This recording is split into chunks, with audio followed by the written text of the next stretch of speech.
My husband left me at 38 weeks pregnant to hold his ex-girlfriend's hand during her cosmetic surgery consultation. Hi, everyone. I never thought I'd be posting something like this, but my world has been turned upside down, and I'm struggling to see straight. Any perspective or advice would be a lifeline right now. My husband, David, 39M, and I, 34F, have been together for 6 years, married for 3. Our relationship always felt solid, built on a foundation of shared interests, and, I thought, mutual respect. We met at a mutual friend's barbecue. I was new to the city, and he was this charming, grounded presence. We quickly discovered we both loved hiking and old movies, and things just progressed naturally from there. Early on, he was open about his past. He'd had one significant long-term relationship before me, with a woman named Isabella. They'd been together for nearly a decade, from their late teens through their 20s. He described it as a passionate, all-consuming relationship that eventually burned out. He said they wanted different things. She was a free spirit who craved constant adventure, while he was ready to settle down and build a stable life. They parted ways amicably, he said, and had remained casual friends, part of the same broader social circle. I appreciated his honesty and at the time thought nothing of it. I had an ex from college I was on good terms with, so it seemed healthy. The first time I felt a flicker of unease was about a year into our relationship. David's core group of friends from university was having a reunion weekend at a lakeside cabin, and he invited me along. It was there I met Isabella. David had always spoken of her as being vibrant and charismatic, and she was certainly that. She commanded the room, but the warmth he described felt selective. When she was introduced to me, her smile didn't reach her eyes. She looked me up and down in a way that was anything but subtle. Throughout the weekend, she made a series of comments that were dressed up as jokes but felt like tiny, precise cuts. She'd laugh and say things like, "Wow, David, she's so sensible. You finally found someone to keep your feet on the ground." Or, "It's so sweet that you two found each other. It must be a relief after the world when we used to be." She'd bring up inside jokes from their past, referencing trips they'd taken or that crazy time in Barcelona, effectively building a wall around their shared history that I could never scale. The worst was when she pulled me aside, put a hand on my arm, and said, "You take good care of him. He needs a lot of looking after. I was never very good at the domestic stuff, but you seem like you were born for it." It was condescending and reeked of superiority complex, as if her chaos was more valid than my stability. I bit my tongue, not wanting to be the difficult new girlfriend who couldn't take a joke. On the drive home, I was quiet. David noticed and asked what was wrong. I laid it out for him. I told him I found Isabella possessive, disrespectful, and that her jokes were clearly designed to undermine me and our relationship. I was firm. I said that for our relationship to work, I needed him to distance himself from her. Her presence was a poison, and I wouldn't tolerate it. To his credit, David was apologetic. He said he'd been blind to her behavior, but could now see how her comments were inappropriate. He assured me that I was his priority. He told me he would mute her on social media and phase out their friendship. He said, "She's part of my past, Anna. You are my future." It was exactly what I needed to hear. I felt heard, validated, and secure. For years after that, I never heard him mention her name. When we saw as friends, she was never there and no one brought her up. I assumed he had kept his word and that chapter was closed. Our life together was happy. We built a home, we traveled, and we decided to start a family. The pregnancy was planned and brought us even closer. He was attentive, coming to every doctor's appointment, reading pregnancy books, and assembling the nursery furniture with a focus that was both endearing and hilarious. I felt cherished. I felt safe. Then, last Tuesday, everything shattered. I was 38 weeks pregnant. We had just finished our childbirth class the night before, and my hospital bag was packed and sitting by the door. That morning, David got a phone call. I was in the kitchen, so I only heard his side, which was a series of concerned murmurs, and then, what? When, oh, Isabella, I'm so sorry. Of course. Okay, I'll see what I can do. He hung up, and his face was pale. He told me Isabella had been in a crisis. She'd been planning a major, life-changing elective surgery, a procedure she'd been saving for and dreaming about for years, and the consultation with the specialist was coming up. She was terrified of going alone and had begged David to be there with her. The consultation was in a city a 2-hour flight away, and it was scheduled for 2 days from then. I stared at him, certain I was misunderstanding. Her surgery consultation? I repeated, my voice dangerously calm. It's not just any surgery, Anna, he said, running a hand through his hair. It's deeply connected to her self-esteem. She's a wreck. She has no one else there. All her family is overseas. She said she's falling apart, and I'm the only person she trusts. The rage that boiled up in me was so visceral, I thought I might be sick. David, look at me, I said, my voice trembling. I am your wife. I am carrying your child. I could go into labor at any moment. And you are considering flying across the country to hold your ex-girlfriend's hand at a doctor's appointment. He's not just a doctor, he's a top-tier specialist. This is a huge moment for her, he argued, as if that made any difference. And the birth of your first child isn't a huge moment for you? I shot back. What if I go into labor while you're gone? What am I supposed to do? Call an Uber to the delivery room. I'll be back before anything happens. First-time labors are usually long. You know that. I'll only be gone for 2 days. 3 at the absolute most, he pleaded. She's desperate. She said she can't do this without me. The word desperate hung in the air. It was the same word he'd used to describe their relationship years ago. Passionate, all-consuming, desperate. And now, she was desperate for him again. We argued for an hour. I cried, I yelled, I begged. I told him that if he walked out that door, he was making a choice that would change our marriage forever. He just kept repeating that it was only a few days, that he had to do this, that he owed her this as a friend. He packed a bag. He tried to hug me goodbye, and I flinched away from his touch as if he were a stranger. Don't you dare leave. I whispered, my hand on my stomach. I have to, he said, and he walked out the door. The moment it closed, the silence in the house was deafening. I slid down the wall onto the floor and sobbed. I felt utterly and completely abandoned. My parents live on the other side of the country. My friends were all at work. I was alone. In a daze, I called the one person I thought might understand, my mother-in-law, Carol. Carol has always been my champion. She and David are close, but she's never hesitated to call him out when he's wrong. I explained the situation through broken, hiccuping sobs. There was a long silence on the other end of the line.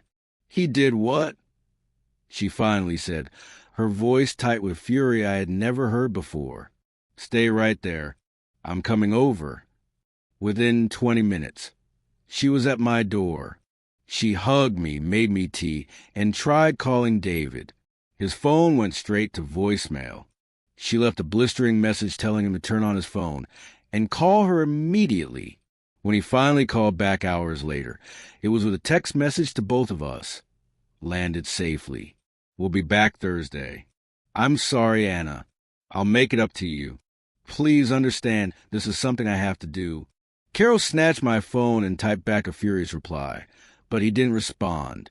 She looked at me, her expression a mixture of heartbreak and resolve. Anna, she said bluntly, do you want to leave him?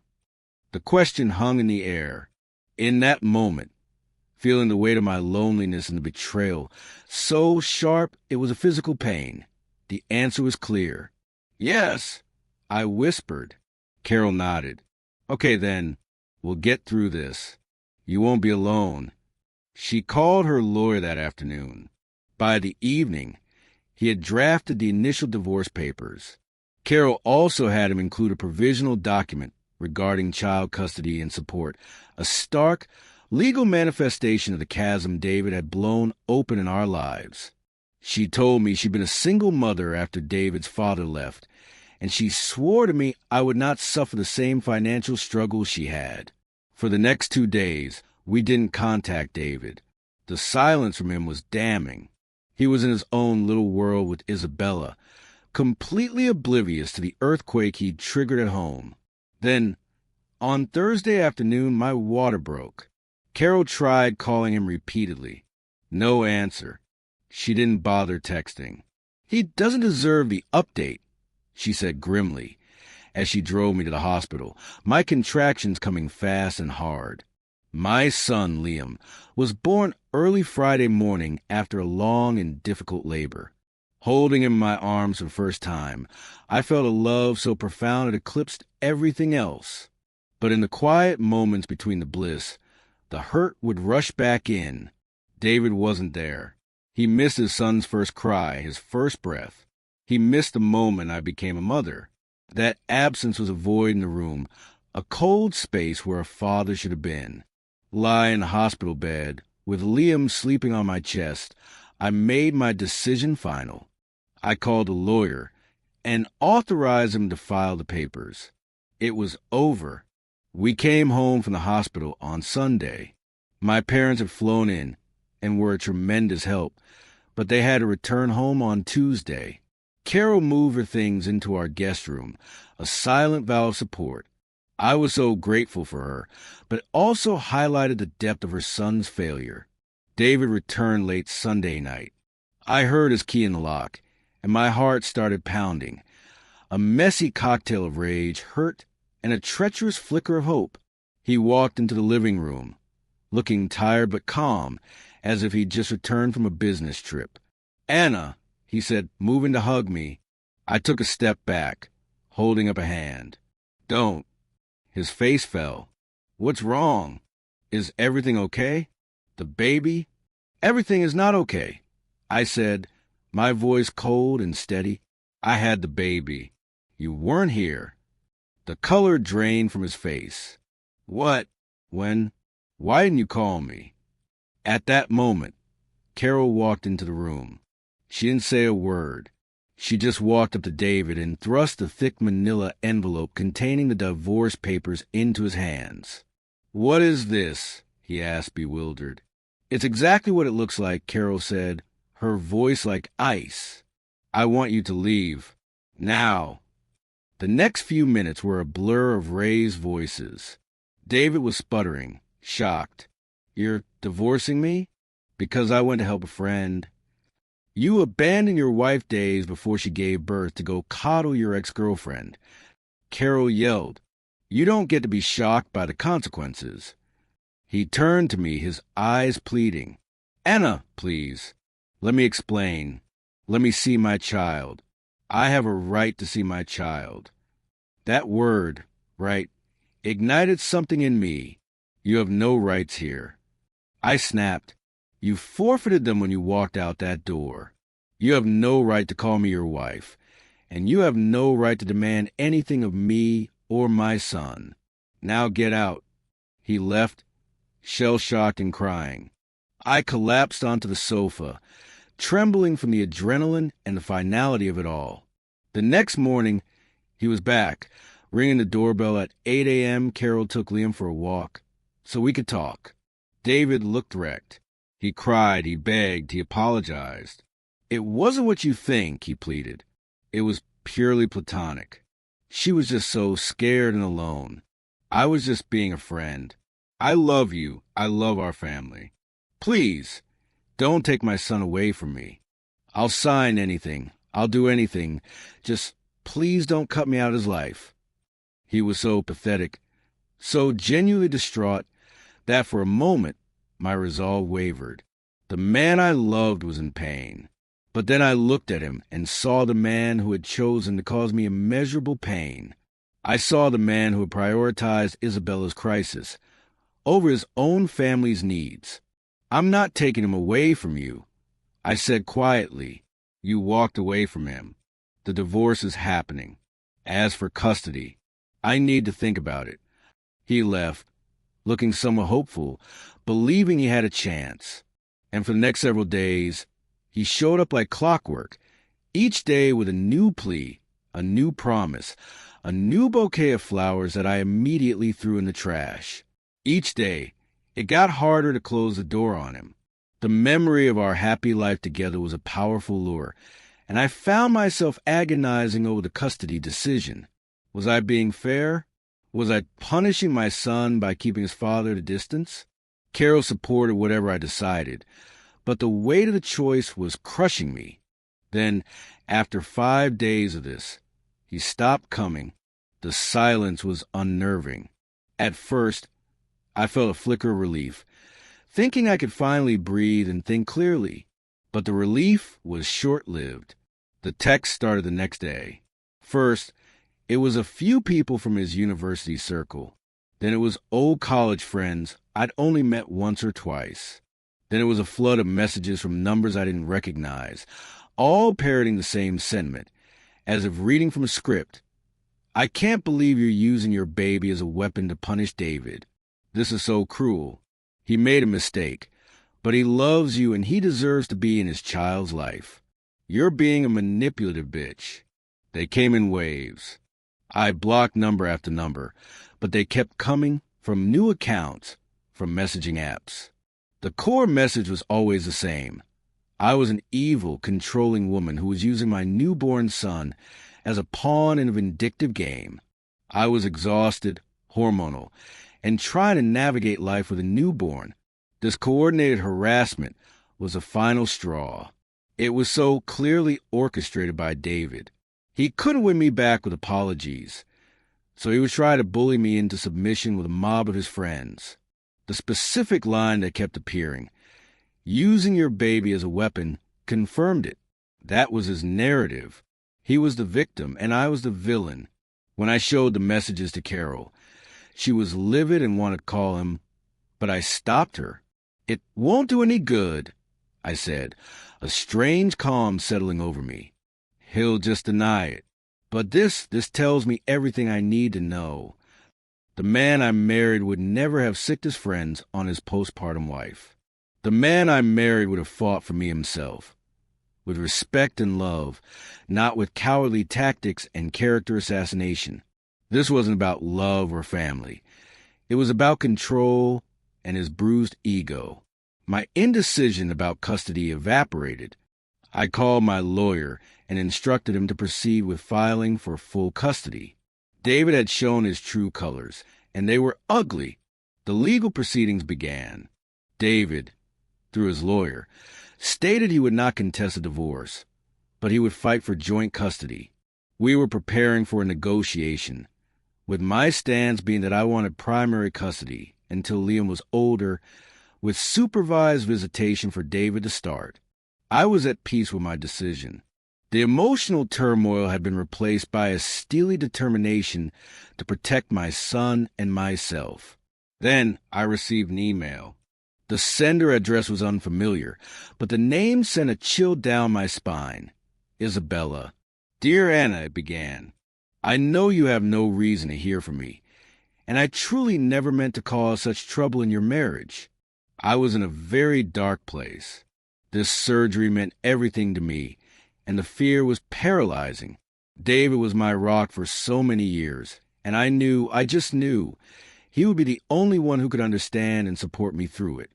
I know he told you he cut me off, and he did try to keep his distance for your sake, but a connection like ours, it's lifelong. I knew my oldest friend would come when I called. I'm sorry my need for support has caused this rift, but perhaps it's for the best. A man needs to retain his own identity in a relationship, not be controlled so completely. I hope you can see that. And just so you have the full truth, because you deserve it, things did get a little emotional while he was here. We shared a kiss. It was brief, and it was David who pulled away, saying he couldn't betray you, especially with you being pregnant. He was loyal to you, even in a moment of weakness. I thought you should know the kind of man he is. I read the email twice, then a third time. There was no anger left, only a cold, clear vindication. He had lied. He had never truly cut her off. He had run to her the moment she snapped her fingers, and they had kissed. He had kissed another woman while I was home, about to give birth to his child. His loyalty was a pathetic, self-serving joke. I forwarded the email directly to my lawyer with a single sentence: add this to the file for the custody hearing. The last shred of doubt, the last lingering what if, vanished. This was no longer just about abandonment. It was about infidelity and a pattern of deceit. When we finally sat down for mediation, my lawyer was armed and ready. David looked haggard. When my lawyer presented a copy of Isabella's email, his face crumpled. He had no defense. The final settlement was swift. The divorce was granted. I was awarded primary physical custody of Liam. David was granted visitation rights. 1 supervised afternoon per week to start. Moving to unsupervised overnight visits once Liam turns 3, contingent on consistent participation and adherence to the agreement. He is also required to pay significant child support and alimony. He signed the papers without a fight. Today, Liam is 3 months old. He is a happy, healthy baby, surrounded by love. Carol is still a huge part of our lives, a doting grandmother who never fails to remind me how strong I am. The love I once had for David has been replaced by a quiet indifference. He shows up for his weekly visits. Quiet and awkward. I feel nothing when I see him. Sometimes, late at night, I think about that desperate phone call and the choice he made. He chose to be the hero in Isabella's dramatic story, and in doing so, he became the villain in ours. But his choice also set me free. I am no longer the sensible girl in the background. I am a mother, a survivor, and I am building a future for my son that is based on respect and integrity. 2 things his father clearly knew very little about.